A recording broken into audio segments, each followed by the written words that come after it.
Alhamdulillahi Rabbil Alamin.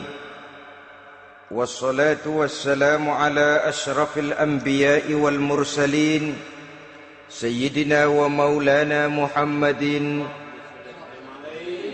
wa ala alihi wa ashabihil mujahidin at-tahirin. Amma ba'du.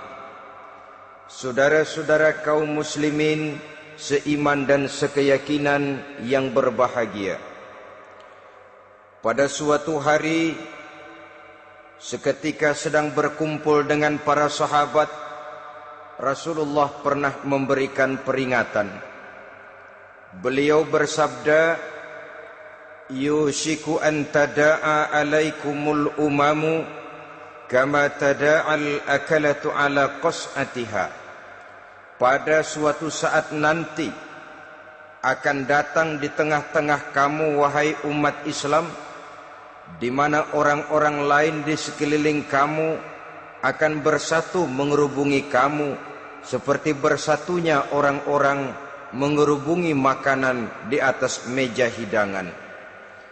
Akan datang satu saat nanti di mana kondisimu dikepung sedemikian rupa, yang barat mau menerkam, yang timur mau menghantam, yang selatan mau menginjak-injak, yang utara pun akan menjelajah.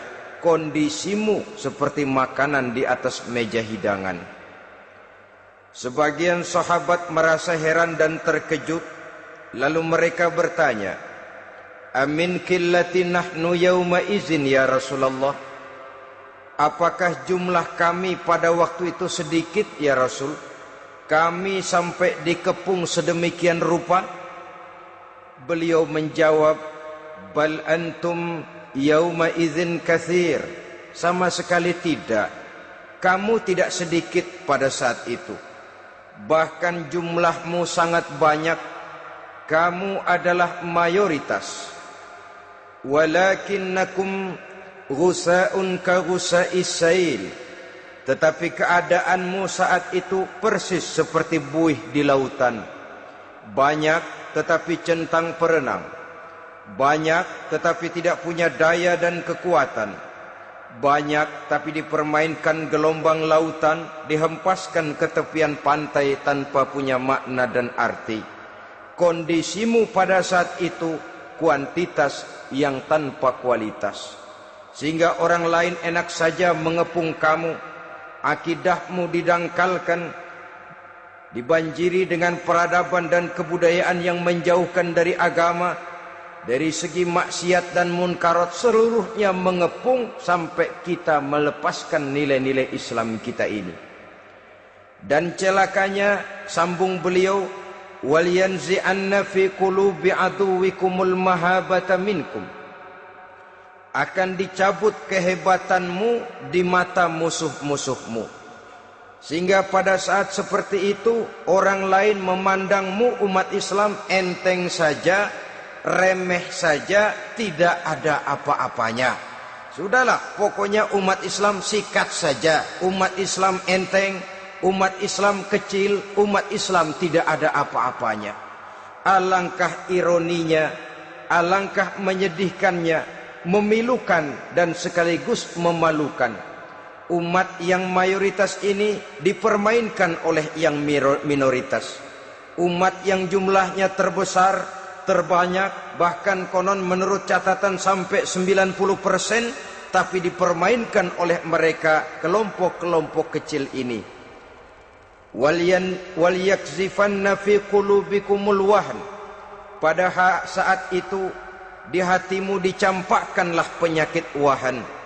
Sahabat kemudian bertanya, "Wa mal wahnu ya Rasulullah?" Apakah penyakit wahan itu ya Rasul? Beliau menjawab, "Hubbud dunya wa karahiyatul maut." Penyakit wahan itu tidak lain hubbud dunya wa karahiyatul maut. Terlalu cinta kepada dunia dan terlalu takut kepada mati. Materialistis dan takut resiko.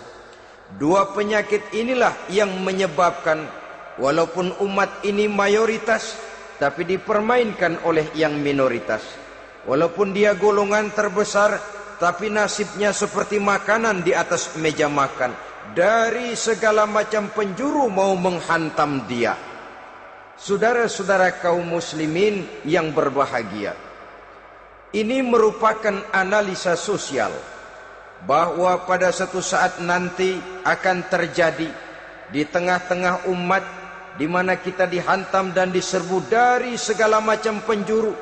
Akidah didangkalkan, peradaban dan kebudayaan dirusak, makanan dan minuman diracuni, pakaian ditelanjangi dan lain sebagainya, sampai kita melepaskan nilai Islam yang kita cintai ini. Kondisi sosial ini satu saat akan datang kepada kita. Demikian analisa dan peringatan dari Rasulullah sallallahu alaihi wasallam. Marilah sekarang kita melihat, adalah benar bahwa di zaman sekarang kita insya Allah tidak akan mengalami perang Badar sehebat yang pernah dialami oleh Rasul dan para sahabatnya.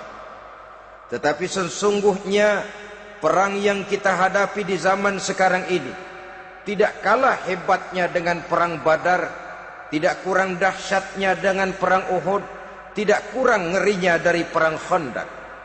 Hanya saja yang kita hadapi sekarang ini bukan ujung pedang, bukan ujung tombak, bukan ujung panah. Yang kita hadapi sekarang ini adalah perang akidah, perang ideologi, perang mempertahankan keyakinan.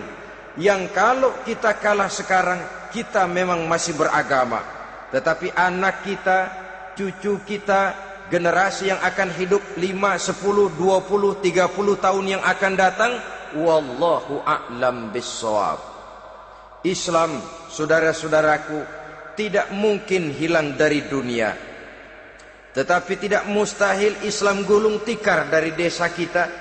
Tidak mustahil Islam gulung tikar dari kampung dan kota kita, jikalau kita tidak menjaganya, jikalau kita tidak memeliharanya, bahkan jikalau kita tidak mewariskannya kepada anak-anak kita, generasi yang akan datang. Marilah kita mengingat sejenak bagaimana Islam di Spanyol yang pernah jaya, pernah mewarnai daratan Eropa, dan yang sekarang hanya sekedar tinggal ceritanya saja. Ini pernah diperingatkan oleh Rasul dalam satu hadis, sayati ala ummati zamanun la yabqal Islam illa ismun wala minal Quran illa rasmun.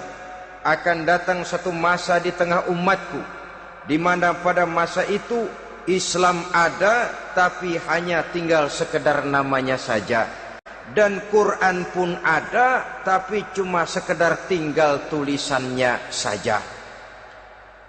Apabila kita tidak mewariskan ini kepada generasi yang akan datang, maka serbuan-serbuan dari berbagai macam penjuru dari hari ke hari semakin kita rasakan kehebatannya.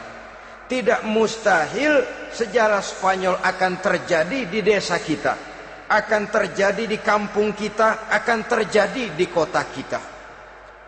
Orang Spanyol, kalau mereka cerita kepada anaknya, mereka akan cerita, nak, di sini dulu ada masjid.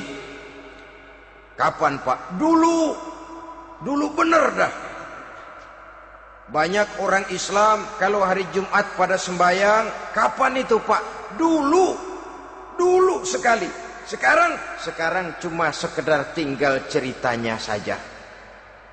Bukankah sesuatu yang sangat tidak mustahil apabila kita tidak menjaga dan mewariskan Islam ini kepada generasi yang akan datang, maka serbuan-serbuan akan membawakan hasil yang diinginkan oleh para penyerbu itu tadi.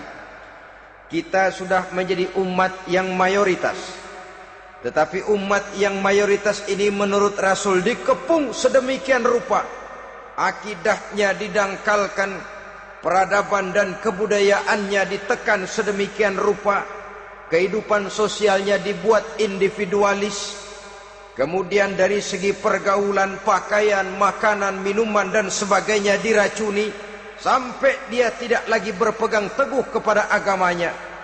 Dan dikala itu hilang kehebatan umat ini di mata musuh-musuhnya.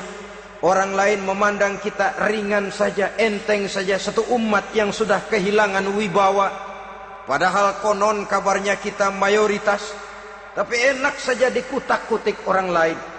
Dan dikala itu di hati kita merajalela penyakit wahan. Penyakit wahan itu apa? Pertama, hubbud dunia, terlalu cinta kepada dunia. Terlalu cinta kepada dunia yang menyebabkan kita lupa akan tanggung jawab dan kewajiban, lupa meneruskan dan mewariskan Islam kepada generasi yang akan datang. Kita berlomba hanya untuk mengejar dunia dan seluruh isinya, baik dia bernama material, baik dia bernama seksual, baik dia bernama pangkat, jabatan dan kedudukan. Berlomba-lomba kita di dalamnya sampai tercampaklah penyakit hubbud dunia di dalam hati ini. Berurat dan berakar dunia itu, sulit dan berat kita berpisah daripadanya. Akibatnya kemauan untuk berbuat demi dan atas nama agama sangat sulit terwujud di dalam kehidupan ini. Yang kedua, karahiyatul maut, terlalu takut kepada mati. Baik mati ajal, mati dalam artian yang sebenarnya, baik mati usahanya, baik mati karirnya, baik mati pangkat dan jabatannya. Sehingga dengan demikian akibatnya jatuhlah kita menjadi umat yang kehilangan wibawa di mata orang lain. Saudara-saudara kaum muslimin rahimakumullah, saya katakan tadi, perang yang kita hadapi di zaman sekarang adalah perang akidah. Perang menghadapi peradaban dan kebudayaan yang menghancurkan moral daripada anak-anak kita. Perang menghadapi banjirnya maksiat dan munkarat. Yang di tengah-tengah itu, di samping berkewajiban menjaga diri dan keluarga, kita pun juga berkewajiban menjaga anak-anak kita, generasi yang akan datang, mengarahkan dan mendidik mereka sesuai dengan yang dikehendaki oleh Allah Subhanahu wa ta'ala. Oleh sebab itu, pada pertemuan kali ini yang akan saya bicarakan ialah bagaimana idealnya seorang muslim lebih dahulu memberikan pendidikan kepada anak-anaknya. Di tengah satu situasi dan kondisi di mana serbuan datang silih berganti melanda dan menghantam umat Islam, kemana anak-anak kita ini harus kita arahkan? Karena kita orang tua mempunyai tanggung jawab. Anak adalah amanah, menyia-nyiakan amanah adalah dosa, dan dosa itu merupakan satu dosa yang besar. Bahkan orang tua bisa saja masuk neraka kalau tidak bertanggung jawab tentang anak-anaknya. Satu riwayat menjelaskan ada orang soleh, ngajinya cukup, solatnya cukup, puasanya cukup, zakatnya cukup, di mana ada majelis taklim hadir, baca Quran hobi, fitnah orang tidak pernah. Di akhirat setelah disidang dia ternyata lebih banyak kebaikannya daripada kejahatannya, maka dia pun diperintahkan dan dipersilahkan masuk ke dalam surga. Giliran anaknya disidang, biang okem nih anak.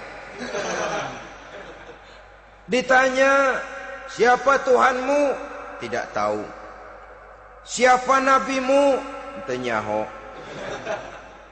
Apa kitabmu? Ora gelem. Kamu pernah sholat? Tidak. Zakat? Tidak. Puasa? Tidak. Judi? Hobi. Zina? Tiap malam. Mabuk? Berat. Wah, brengsek kamu. Kebaikan tidak ada barang sedikit pun, sementara kesalahan dan dosa berlipat ganda. Kamu neraka. Anak ini protes. Benar, saya tidak kenal siapa Tuhan saya. Saya tidak tahu siapa Nabi saya. Saya tidak tahu kitab suci dan kiblat saya. Saya tidak sholat, tidak zakat, tidak puasa. Tiap malam saya judi, saya zina, saya mabuk. Tapi saya kerjakan semua itu karena saya tidak tahu dan orang tua saya tidak pernah memberitahu saya. Dia enak-enakan hadir di majelis taklim, saya nyekek botol didiemin saja. Dia enak-enakan baca Quran, saya zina didiamkan saja. Saya bukan tidak mau, orang tua saya sama sekali tidak pernah mendidik saya. Dia mau benar sendiri. Maka kalau sekarang saya harus masuk ke dalam neraka, saya menuntut agar orang tua saya ikut sama-sama bergabung dengan saya ke dalam neraka. Gara-gara dia tuh saya jadi begini. Orang tuamu yang mana? Tuh, yang barusan mau ke surga.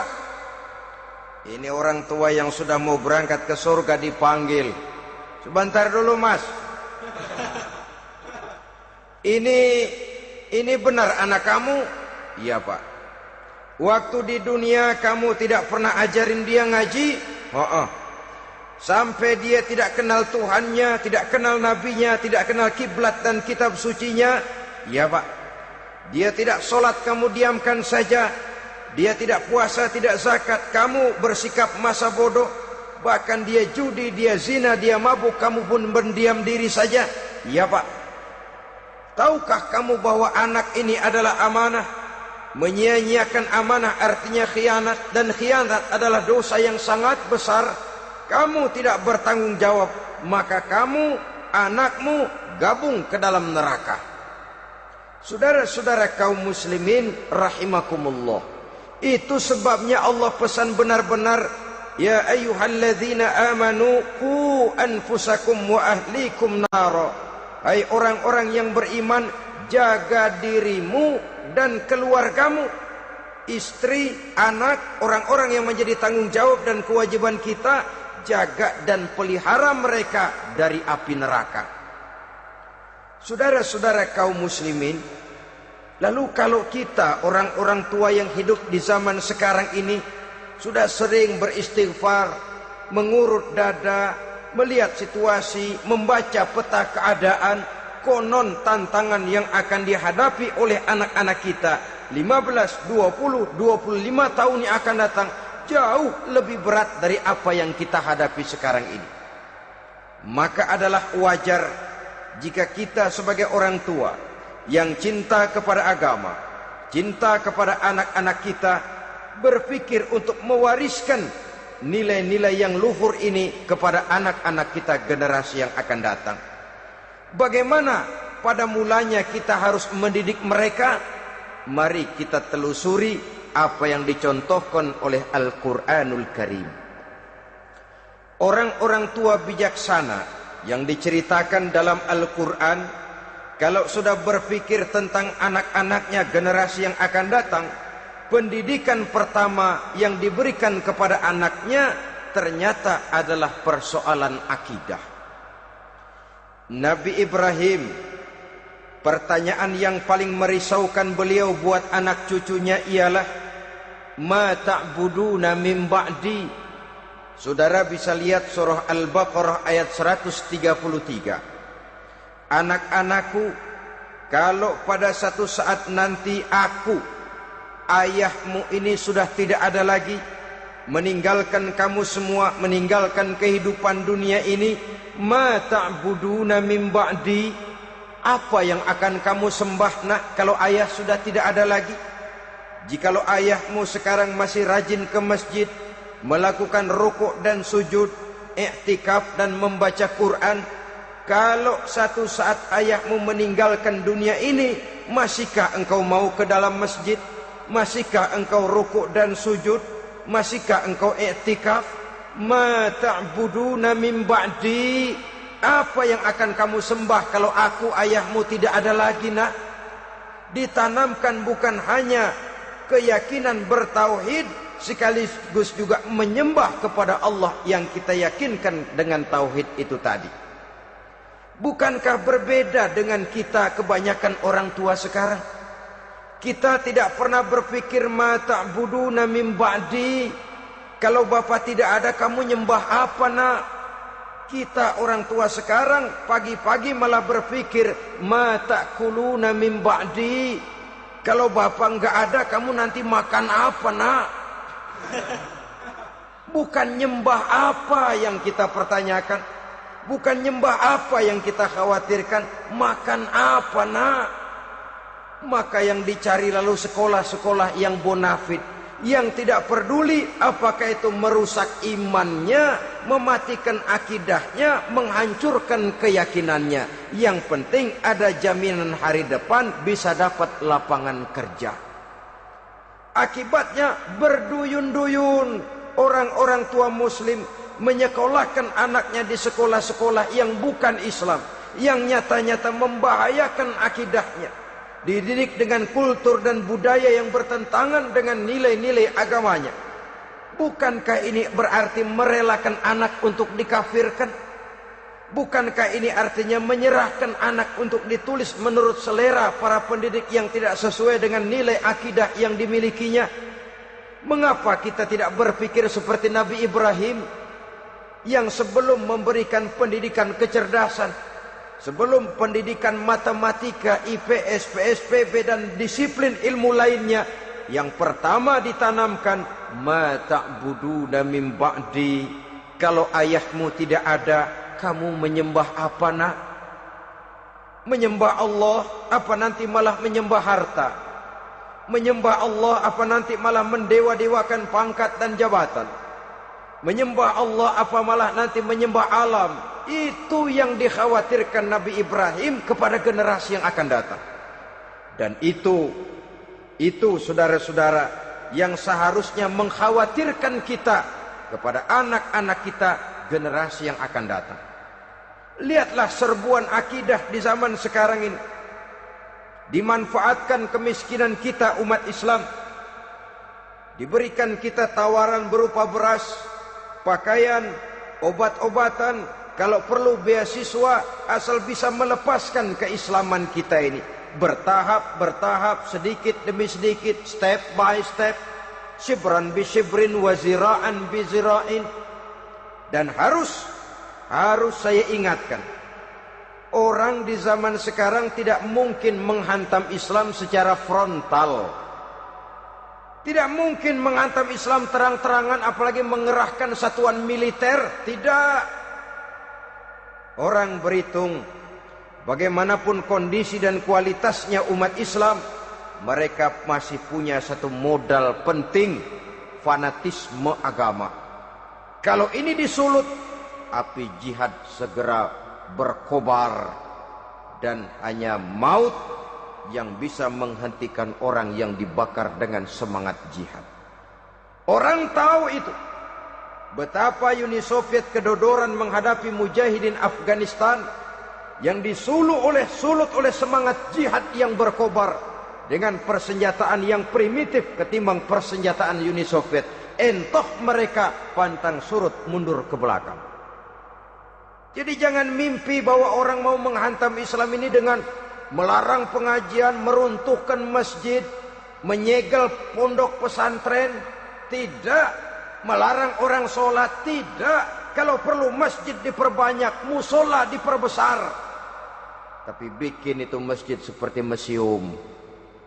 Besar, megah, mercusuar, tapi bikin seperti museum. Tempat orang kagum, tempat orang memuji, tapi sunyi dari nilai-nilai ibadah. Saudara-saudara kaum muslimin, untuk sampai kepada penghantaman akidah, jalan yang paling mudah dirintis sekarang ini secara bertahap dan sistematis, memisahkan umat Islam dari Islamnya. Biarkan mereka bernama muslim. Biarkan di atas kartu penduduknya tertulis agama Islam. Tapi tanamkan budaya-budaya yang menyebabkan cara bergaul mereka, cara berumah tangga mereka, cara bertetangga mereka, sampai kepada cara mereka berpakaian, cara mereka bergaul, cara mereka makan dan minum, cara mereka mendidik dan menyekolahkan anak, sama sekali tidak lagi mencerminkan nilai-nilai yang Islami. Itu sudah satu usaha yang paling praktis, memisahkan umat Islam dengan Islamnya. Kalau sadarlah kita ke arah ini usaha orang di zaman sekarang, maka yang harus pertama kita tanamkan kepada anak-anak kita, didik mereka dengan jiwa tauhid yang mengkristal di dalam batinnya, meresap sampai ke tulang sumsumnya, yang tidak akan sampai pun nyawa berpisah dari badannya, akidah itu tidak akan berpisah dari hatinya. Bahkan dia sanggup dengan tegar berkata, lebih baik saya melarat karena mempertahankan iman daripada hidup mewah dengan menjual akidah. Satu khittah, satu garis kehidupan yang perlu kita wariskan kepada anak-anak kita, generasi yang akan datang. Dahulu ada satu tradisi, saudara-saudara. Kalau anak gadis kita dilamar orang, orang lalu bertanya, anakmu mau ngelamar gadis saya, apa sudah khatam Quran berapa kali?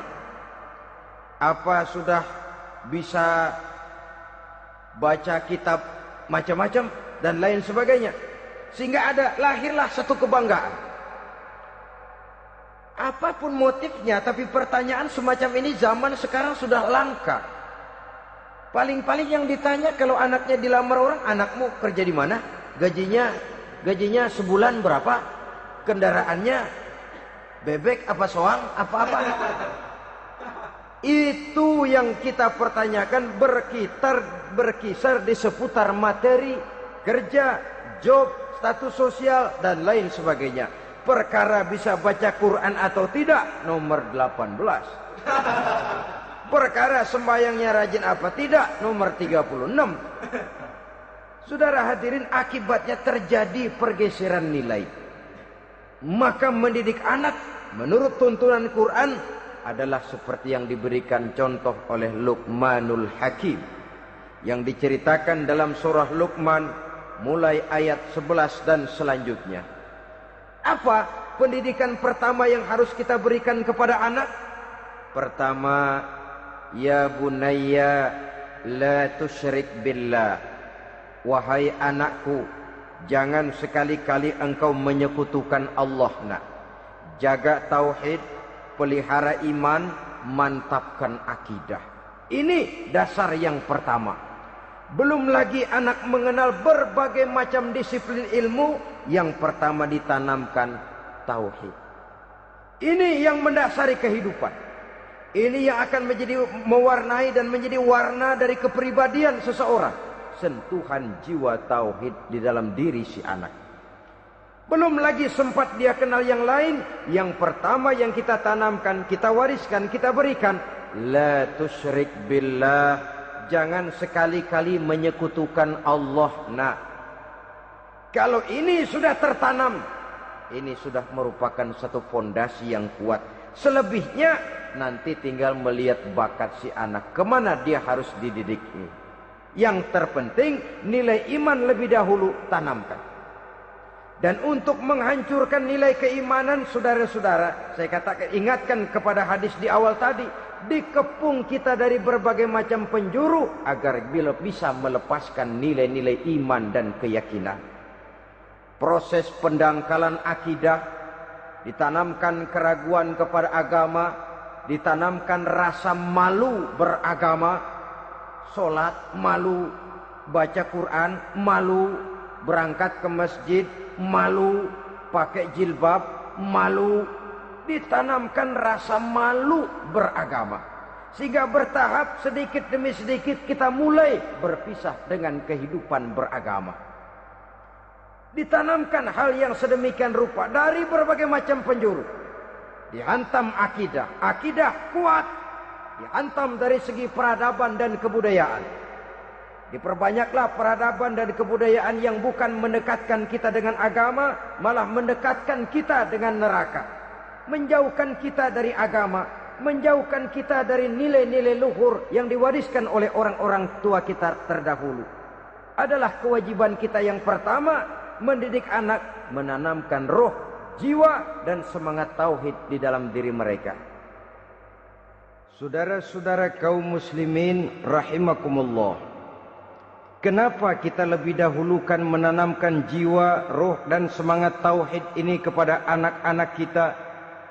Pertama, kita tidak hanya ingin sekedar mempunyai anak yang pintar, tetapi lebih daripada itu kita pun ingin mempunyai anak yang benar. Segala macam disiplin ilmu, segala macam bentuk penalaran ilmiah dan pengisian intelektualitas manusia mungkin di satu sisi akan membuat dia pintar, tapi di sisi lain belum tentu akan membuat dia benar. Nabi pernah memberikan peringatan, man izdada ilman wa lam yazdad huda lam yazdad minallahi illa bu'da. Orang yang hanya bertambah ilmu pengetahuannya tapi tidak bertambah hidayah dari Allah, tidak makin mantap keimanannya, maka seluruh nilai-nilai ilmunya hanya akan menjauhkan dia dari Allah Subhanahu wa taala. Dan adalah lebih merupakan azab daripada nikmat kalau kita diberikan ilmu pengetahuan yang hanya akan menyebabkan kita semakin jauh dari Allah Subhanahu wa taala. Yang kedua, sesungguhnya roh, jiwa dan semangat tauhid yang melekat dalam diri anak pada puncaknya akan melahirkan satu disiplin murni yang tumbuh dari dalam dirinya sendiri, di mana si anak dalam kehidupannya merasakan dimanapun dia berada, kemanapun dia pergi, ia selalu merasakan kehadiran Allah dekat dalam hidupnya. Ia sadar sesadar-sadarnya bahwa tidak ada satu perbuatan yang bagaimanapun kecilnya yang bisa disembunyikan dari kekuasaan Allah Subhanahu wa taala. Yang ketiga, dengan penanaman roh, jiwa dan semangat iman ini, maka diharapkan anak-anak nanti pada pertumbuhannya sanggup mengendalikan hawa nafsunya. Dengan kata lain, bahwa penanaman jiwa tauhid, penanaman roh dan semangat keimanan ini merupakan kondisi dasar yang harus dilakukan sebelum yang lain-lainnya. Kemudian pendidikan kedua yang diberikan oleh Al-Quran melalui contoh dan model dengan Luqmanul Hakim ini, setelah menanamkan tauhid, ditanamkanlah kepada si anak ini rasa hormat kepada orang tuanya. Wa wassaynal insana biwalidayhi, dan kami wasiatkan kepada manusia untuk berbakti kepada ibu bapaknya. Hamalathu ummuhu wahnan ala wahnin, karena ibunya telah mengandungnya dengan kepayahan di atas kepayahan. Maksudnya dengan kepayahan dan kelelahan yang berlipat ganda. Sehingga ketika Rasul ditanyakan orang, "Ya Rasul, siapa yang paling harus saya taati di dunia ini?" Beliau menjawab, "Ibumu." Kemudian, "Siapa lagi ya Rasul?" "Ibumu." Setelah itu, "Siapa lagi ya Rasul?" "Ibumu." Dan kemudian, "Siapa ya Rasul?" "Bapakmu." Ibu, ibu, ibu, bapak. Bahkan al-jannatu tahta aqdamil ummahat, surga berada di bawah telapak kaki ibu. Bagaimana menanamkan rasa hormat kepada orang tua di hati anak? Tentu yang pertama, bagaimana orang tua bisa memberikan keteladanan. Marilah kita sebagai orang-orang tua ini menyadari bahwa sebelum anak kenal sekolah dasar, sebelum anak kenal TK, ibtidaiyah, sanawiyah sampai kepada perguruan tingginya, yang pertama dia kenal adalah lingkungan rumah tangganya, gurunya adalah ibu bapaknya. Di sini berlakulah apa yang dinamakan keteladanan. Keteladanan jauh lebih berhasil daripada sekedar teori-teori yang muluk. Keteladanan jauh lebih berhasil daripada berbagai macam indoktrinasi dan penataran. Kurangnya keteladanan akan menyebabkan anak mencari pola. Apabila kita orang tua ini tidak bisa memberikan keteladanan yang baik kepada anak-anak kita, maka pada suatu saat anak-anak akan menganggap enteng dan kehilangan wibawa kita sebagai orang tua di mata mereka. Dikala itu akan sangat sulit kita membentuk kepribadian mereka. Bukankah di zaman sekarang ini kita banyak mengalami krisis wibawa, krisis figur? Ada yang karena rapotnya merah melulu, gurunya dikeroyokin. Pak guru pulang sekolah dicegat. Bahkan nyaris ada orang tua pernah dibunuh oleh anaknya sendiri. Dan lain sebagainya, kasus-kasus yang sebenarnya tidak perlu terjadi. Karena memang bukan saja bertentangan dengan nilai budaya kita sebagai bangsa, tapi juga bertentangan dengan ajaran agama kita sendiri. Krisis wibawa, krisis figur, yang juga akibatnya harus kita sadari banyak faktor yang membentuk kepribadian anak. Pergaulannya, yang dibacanya, yang ditontonnya, yang disaksikannya di dalam kehidupan. Benar kita menyekolahkan mereka, tapi berapa jam mereka di sekolah?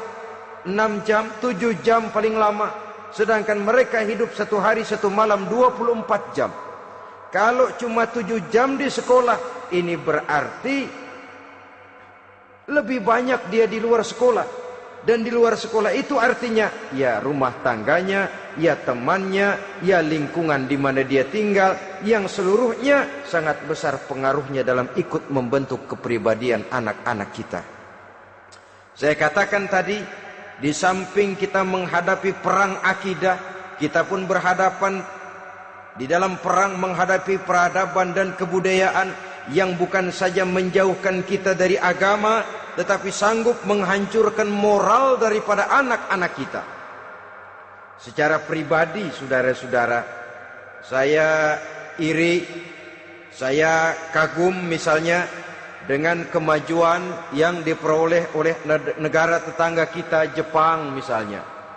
Padahal tahun 45 ia pun hancur lebur oleh meledaknya atom di Hiroshima dan Nagasaki.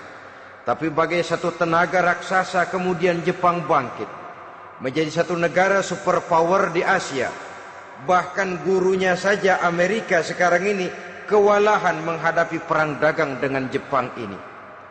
Dan yang menarik, Jepang bisa maju dan modern dengan tetap menjadi Jepang, tanpa harus kehilangan identitasnya sebagai satu bangsa, tanpa harus kehilangan kepribadiannya sebagai satu bangsa. Sebagai negara yang sedang berkembang, kita sering latah. Kita ingin meniru Barat, tapi bukan teknologinya, westernisasinya yang kita tiru. Bukan isinya, kulitnya yang kita ambil. Akibatnya apa? Modernnya belum, orangnya sudah Barat. Bergaulnya sudah cara Barat, berumah tangganya sudah cara Barat, berpakaiannya sudah cara Barat, mendidik anaknya sudah cara Barat. Di mana ketemu orang tua cukup hello daddy. Kulitnya kita ambil, sementara isinya kita campakkan. Ironi dan menyedihkan. Padahal kita sesungguhnya bisa maju dan modern, bisa mengejar segala ketinggalan dan keterbelakangan kita, dengan tetap menjaga nilai-nilai luhur budaya kita sebagai satu bangsa, mengambil isinya, dan kalau memang tidak perlu, lalu mencampakkan kulitnya. Pengaruh peradaban dan kebudayaan yang menghancurkan moral daripada anak-anak kita oleh pesatnya arus teknologi, oleh pesatnya arus komunikasi, di mana hal-hal yang terjadi di belahan dunia lain dapat kita saksikan hari ini juga melalui layar televisi, yang terjadi di Amerika, di Eropa, di Afrika, di ujung dunia yang paling ujung sekalipun. Di ujung dunia yang paling ujung, hari ini kejadian, hari ini sudah bisa kita saksikan. Pesatnya arus komunikasi, kalau jatuh ke tangan anak-anak kita yang belum mempunyai filter, daya saring positif, akan dicerna oleh mereka tanpa memilah dan memilih. Akibatnya orang kampung bilang kelolodan. Makan nggak dikunyah lagi, tentu saja akhirnya kelolodan. Dan kalau sudah kelolodan, menyusahkan kita seluruhnya. Oleh karena itu budaya menghormati orang tua perlu dijaga, perlu dipelihara dan diwariskan kepada anak-anak kita. tali silaturahmi sehingga ada respeknya kepada orang tuanya. Jangan bapaknya dianggap CS, ibunya dianggap CS, kakeknya dianggap CS. Hilang rasa respek, hilang rasa menghormati. Sementara orang tua sendiri tidak bisa memberikan keteladanan, kurang mendapat perhatian dan lain sebagainya. Apalagi kalau baik ibu maupun bapak adalah orang-orang karier yang setiap hari sibuk menghadapi tugas masing-masing. Bapak sibuk rapat, pindah kantor sana kantor sini, ibu sibuk arisan, besarlah anak-anak di tangan pembantu dan lain sebagainya, sehingga dia merasa kurang mendapat perhatian, dan ini akan ikut membentuk warna dari kepribadian yang dimilikinya. Sampai kepada pelosok-pelosok desa, jaringan televisi memang menguntungkan.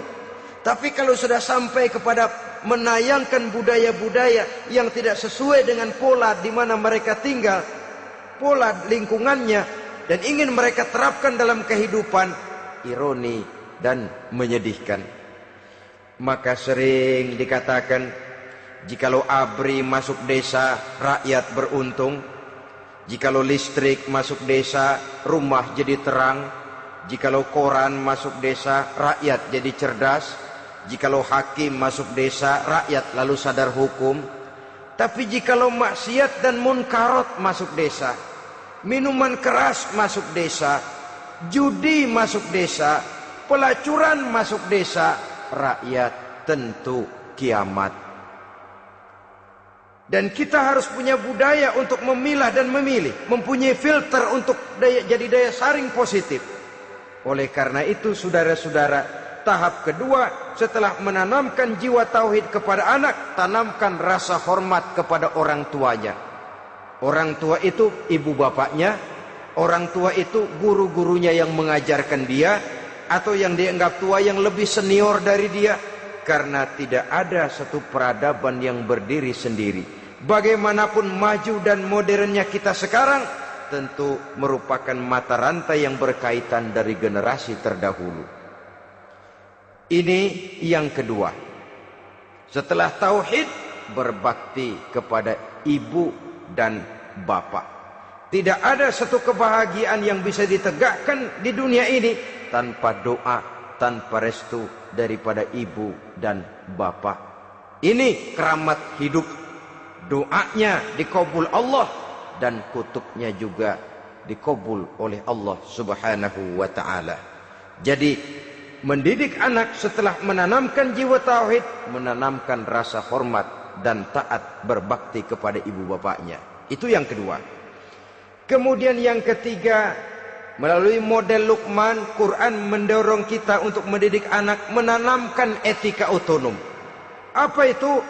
Ya bunayya, innaha in takum mithqala habbatin min khardalin fatakun fi sakhratin aw fis samawati aw fil ardi ya'ti bihallah.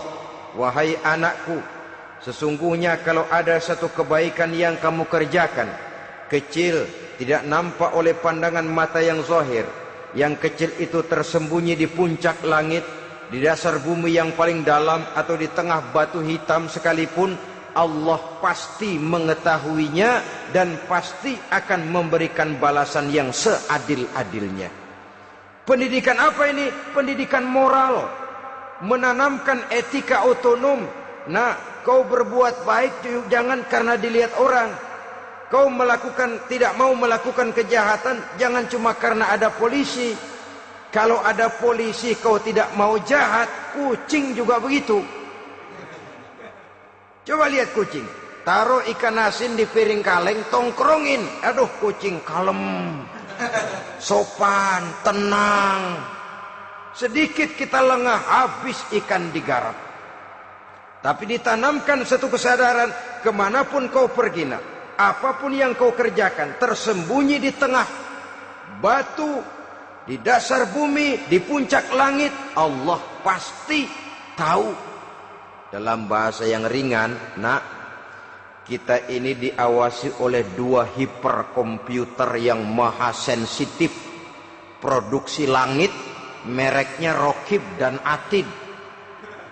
Itu komputer yang sangat peka dan sensitif. Jangankan kita berbuat, kita berniat baik saja, komputer sudah nyatat sendiri. Inilah yang orang sekarang namakan waskat, pengawasan malaikat. Kalau hidup sudah merasa diawasi oleh malaikat, waskat berhasil. Tapi kalau waskat sudah diawasi malah nekat, itu yang gagal. Atau yang diawasi dan yang mengawasi sama-sama sepakat, itu juga bisa cincai. Saudara-saudara kaum muslimin rahimakumullah, waskat dalam pengertian kita muslim, bagaimana hidup ini merasakan diawasi oleh malaikat. Intelektualitas yang tinggi sekalipun, IQ yang nilainya plus sekalipun, disiplin ilmu yang bagaimanapun banyak yang memenuhi benak kita, tanpa diiringi oleh etika otonom, orang sering mencari celah dan kesempatan. Mencari celah dan kesempatan. Tapi kalau sudah merasa, kemanapun saya pergi, dimanapun saya berada, kebaikan bagaimanapun sekecilnya saya lakukan, toh Allah pasti akan memberikan balasan. In khairan fa khairun, wa in syarran fa syarrun. Jikalau baik, baik balasan yang kita terima. Jikalau jahat, jahat kejahatan yang kita terima. Kalau sudah ke arah ini kita berpikir, maka sesungguhnya kalau kita berbuat baik kepada orang lain, hakikatnya kita sudah berbuat baik kepada diri kita sendiri.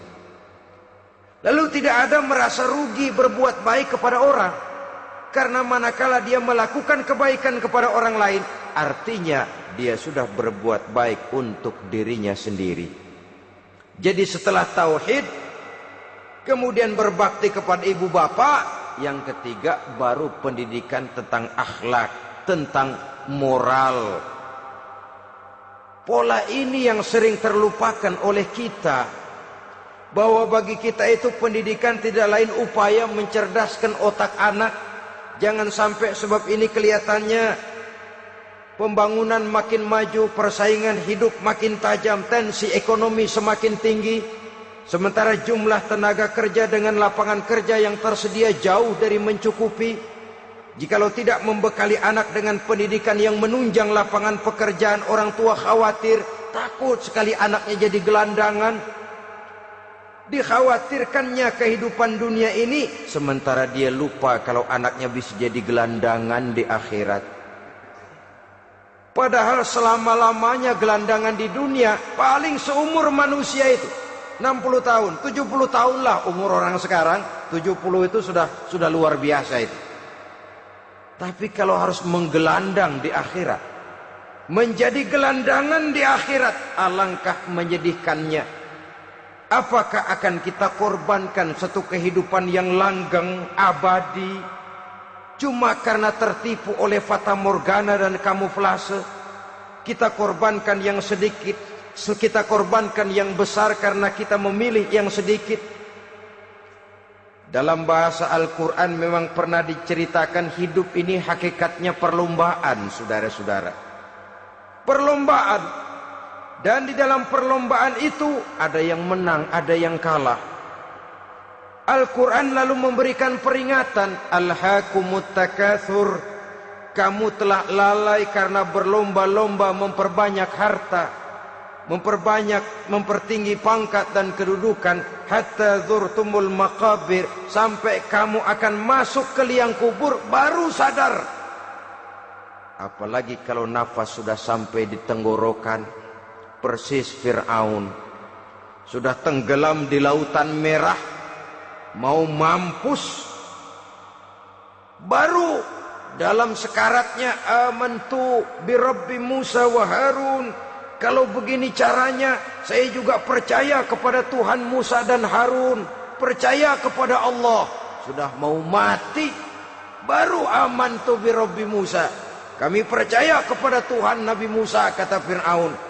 Malaikat maut kesal benar, dilelepin terus di laut, mampus tuh sekalian. Hidup ini memang kita berlomba. berlomba dengan waktu, berlomba dengan umur, berlomba dengan tenaga, berlomba dengan tetangga. Yang jangankan kita sampai mundur, berhenti saja sejenak, kita akan ditinggalkan oleh yang lain. Tiada kata mundur, bahkan tiada kata berhenti. Sekali kita melangkah, melangkahlah terus. Tapi berlombalah seperti yang dikehendaki Quran. Fastabiqul khairat. Berlomba-lombalah di dalam kebajikan. Jangan berlomba-lomba di dalam kemaksiatan, kemunkaran, kejahatan. Berlombalah dalam urusan kebaikan. Saudara-saudara kaum muslimin rahimakumullah. Tauhid, berbakti kepada ibu bapa, kemudian pendidikan tentang moral. Apabila pendidikan tentang moral sudah tertanam, barulah lihat bakat si anak. Kemana bakatnya? Anak saya kelihatannya dari kecil demennya main bedil-bedilan saja. Abri kali itu. Kirim ke Magelang, masukkan akabri. Tapi dengan syarat 3 itu tadi. Iman sudah tertanam, rasa bakti kepada ibu bapak sudah ada, dan punya nilai moral. Sehingga boleh jadi nanti dia menjadi jenderal yang beriman, yang berbakti kepada ibu bapaknya, dan punya moral yang tinggi. Kan lebih baik rakyat rendah tapi akhlaknya tinggi, daripada pejabat tinggi tapi moralnya rendah. Jauh lebih baik rakyat rendah punya moral tinggi ketimbang pejabat tinggi punya moral rendah. Nilai moral ini yang jadi ukuran dan barometer di masyarakat. Yang ini yang sering kita lupakan, bahwa kehancuran satu bangsa dimanapun di dunia ini selalu dimulai dengan kehancuran moral daripada bangsa itu sendiri. Sekarang membina nilai moral ini berat. Gadis kita, remaja, putri, diberikan pakaian jilbab, mungkin dia sendiri masih setengah-setengah, ditambah lagi oleh ledekan temennya. Jilbab lah kuno, bau sorga lah, bau masjid lah, bau menyan lah. Ditanamkan rasa malu untuk hidup dekat dengan agama. Kalau moral semacam ini sudah tertanam, sedikit demi sedikit kita mulai mengucapkan selamat tinggal kepada agama. Dan kemalangan apa yang lebih malang kalau kita sudah jauh dari agama ini? Bukankah Islam telah menyelamatkan manusia dari penyakit jahiliyah dan membawanya kepada satu kehidupan yang maju dan modern? Kalau kita tinggalkan Islam ini, bukankah artinya kita akan kembali kepada satu zaman jahiliyah? Hanya saja jahiliyah itu berada di abad modern. Versinya tentu lebih modern. Kalau zaman jahiliyah dulu mabuknya pakai arak, zaman sekarang sudah macam-macam orang bisa mabuk. Kalau zaman jahiliyah dulu anak perempuan dikubur hidup-hidup, zaman sekarang kadang-kadang belum sempat lahir ke dunia, malah sudah dibunuh lebih dahulu. Versinya saja yang berbeda. Kalau di zaman jahiliyah dahulu manusia menyembah batu yang bernama Latta, Uzza, Manat, dan Hubal. Di zaman jahiliyah modern sekarang ini, orang sering menyembah kepala bagiannya, sering menyembah atasannya, sering menyembah komputer, sering menyembah teknologi modern yang lebih diyakininya daripada Allah sebagai keyakinan sentral di dalam hidupnya. Saudara-saudara kaum muslimin rahimakumullah. Jadi yang ketiga, nilai moral yang ditanamkan kepada anak-anak kita supaya dia bisa menghadapi tantangan-tantangan hidup yang semakin berat ini dengan tetap berpegang teguh kepada nilai-nilai moral yang diwarnai oleh jiwa keimanannya yang bersumber dari ajaran agamanya. 3. Kemudian yang keempat, barulah tatanan kehidupan sehari-hari. Apa kata Luqman? Ya bunayya aqimis shalah. Setelah bertauhid, berbakti kepada ibu bapa, punya nilai moral. Ya bunayya aqimis shalah, nak dirikan solat. Rumah tangga muslim. Anak berumur 7 tahun sudah berani meninggalkan solat. Kata Nabi, pukul. Bukan untuk menyakiti, untuk mendidik. Karena sayang kepada anak. Saudara-saudara, kita khawatir betul kepada anak. Kalau dia pulang dari sekolah, Buru-buru kita sebagai orang tua bertanya, sudah makan nak? Sudah istirahat nak? Tapi jarang kita sebagai orang tua melontarkan, sudah sholat nak? Bahkan kita bisa memberikan sugesti kepada anak. Nah, kalau kau naik kelas 1 sampai naik ke kelas 2, bapak beliin sepeda. Tamat SD nak, motor. Tamat SMP nak, ke Bali kita. Tamat SMA nak, Singapura. Saudara-saudara, tapi kalau untuk urusan sholat misalnya, kita tidak pernah memberikan sugesti kepada anak-anak kita. Nah, kalau kau hafal Fatihah lengkap dengan artinya, bapak beliin sepatu. Nah, kalau kau bisa sholat dengan baik, cukup syarat rukunnya, bapak beliin sepeda. Ada rangsangan, ada sugesti yang membuat anak lebih tergerak untuk hidup dalam suasana keagamaan. Ya bunayya aqimis sholah, nak dirikan sholat. Sebab ini sandaran vertikal yang paling langsung antara manusia dengan Tuhannya. Menyadari bahwa sepanjang yang bisa dilakukan oleh manusia hanyalah berusaha dan kepastian sepenuhnya ada di tangan Allah. Dengan sholat kepribadianmu diperteguh. Dengan sholat sandaran vertikalmu kepada Allah diperkuat. Dan pada waktunya nanti Al-Quran memberikan bimbingan, hendaklah minta tolong kepada Allah dengan sabar dan tetap mendirikan sholat. Ya bunayya aqimis sholat. Setelah itu, wa'mur bil ma'rufi wanha 'anil munkar. Tegaklah membina yang ma'ruf, tegaklah mencegah yang munkar. Ini sikap hidup sudah. Sholat tadi tugas hidup.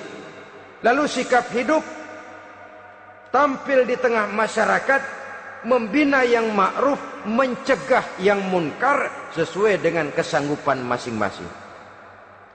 Bukankah setiap kita kepingin punya anak yang bermanfaat, setidaknya bagi keluarganya, syukur kalau bisa bagi lingkungannya, bagi masyarakat, bangsa dan negaranya. Dan satu di antara tanda orang yang bermanfaat, kalau dia bisa hidup menjadi penganjur yang ma'ruf dan pencegah yang munkar. Dan itu kalau tidak ada hidayah, sulit orang mau melaksanakan itu. Sebab apa? Ada kecenderungan belakangan ini di mana agama dianggap urusan pribadi. Sehingga orang lalu sering bilang, jangan bawa-bawa agama dah, itu kan bukan urusan agama. Ini sudah ciri berpikirnya sekuler. Jangan bawa-bawa agama. Agama urusan pribadi, artinya orang mau sholat mau enggak jangan bilang apa-apa dah. Urusan dia sendirian. Dia mau puasa dia enggak, merdeka saja, urusan pribadi. Agama bukan persoalan pribadi. Apalagi jika sudah menyangkut amar ma'ruf dan nahi munkar. Siap menegakkan yang baik, mencegah yang munkar untuk tegaknya satu masyarakat yang diwarnai oleh kebaikan dan terhindar dari segala macam kejahatan. Dan terus ayat-ayat selanjutnya mencerminkan sikap hidup. Namun yang intinya cara mendidik anak yang baik yang dicontohkan oleh Al-Quran dengan Luqmanul Hakim sebagai model. Pertama, tanamkan tauhid. Yang kedua, tanamkan rasa hormat dan berbakti kepada ibu bapaknya.